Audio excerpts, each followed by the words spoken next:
Et bonjour, Moutassem Amour avec vous, bienvenue à ce nouvel épisode du podcast Pratiquer la méditation. Et dans cet épisode, on va découvrir comment méditer avec Gino Perodi.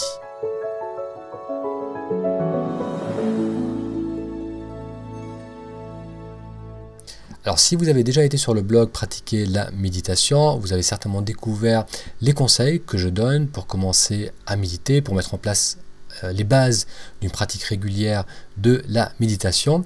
Et donc là, ça sera intéressant pour vous de découvrir aussi un autre point de vue, celui donc de Gino Perodi, qui est sophrologue, qui est pratiquante de méditation et qui, dans l'enregistrement que vous allez découvrir, partage avec nous son expérience de la méditation et elle répond à la question comment méditer. Alors je vous laisse découvrir cet enregistrement. Ensuite, vous pouvez découvrir le blog de Gino en allant sur sophrologiegino.com, Gino, G-I-N-O-U, sophrologiegino.com. Bonne découverte et à très bientôt pour un futur épisode.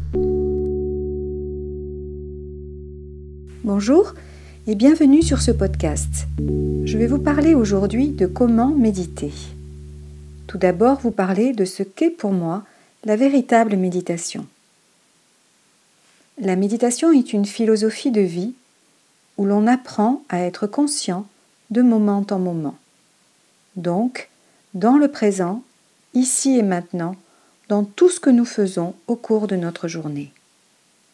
Ramener constamment notre esprit à ce qu'il est en train de faire lorsque l'on s'aperçoit qu'il vagabonde ailleurs. C'est ça, la méditation.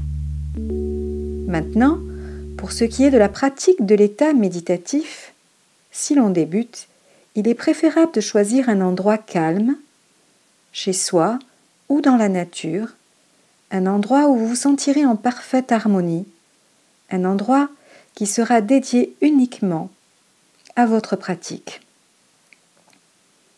Car ce lieu choisi s'imprégnera au fur et à mesure de toutes vos vibrations méditatives. Il sera donc alors beaucoup plus facile de rentrer dans le silence lorsque vous pénétrerez dans cet endroit.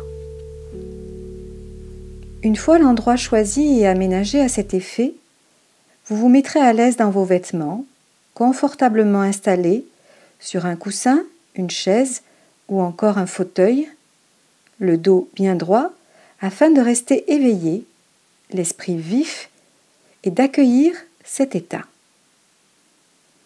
Puis, pendant quelques instants, vous allez vous mettre en retrait du monde extérieur pour vous plonger totalement dans votre monde intérieur.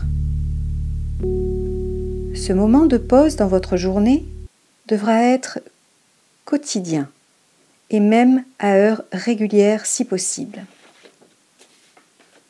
afin d'habituer votre corps et votre esprit à rester dans le silence et l'immobilité.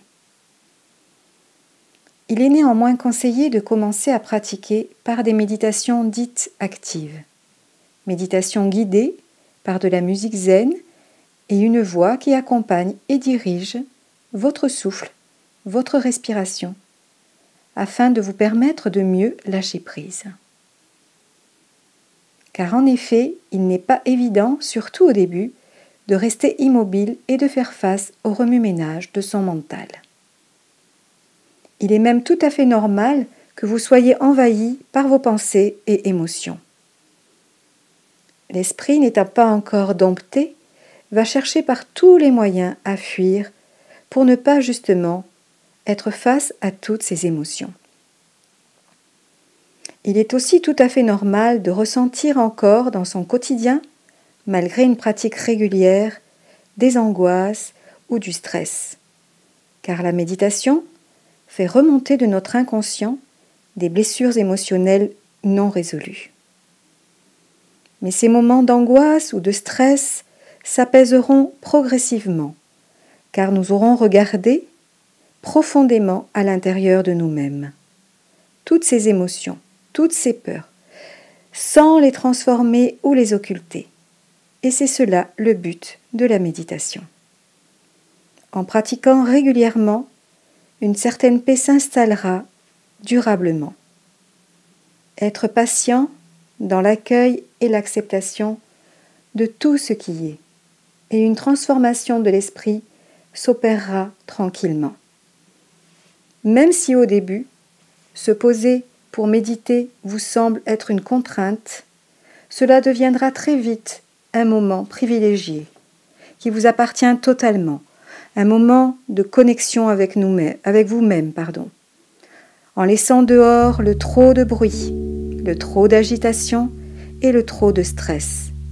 Un moment de calme retrouvé qui vous permettra d'apprendre à mieux vous connaître, à mieux connaître les mécanismes qui vous animent et donc à lâcher prise sur toutes vos préoccupations.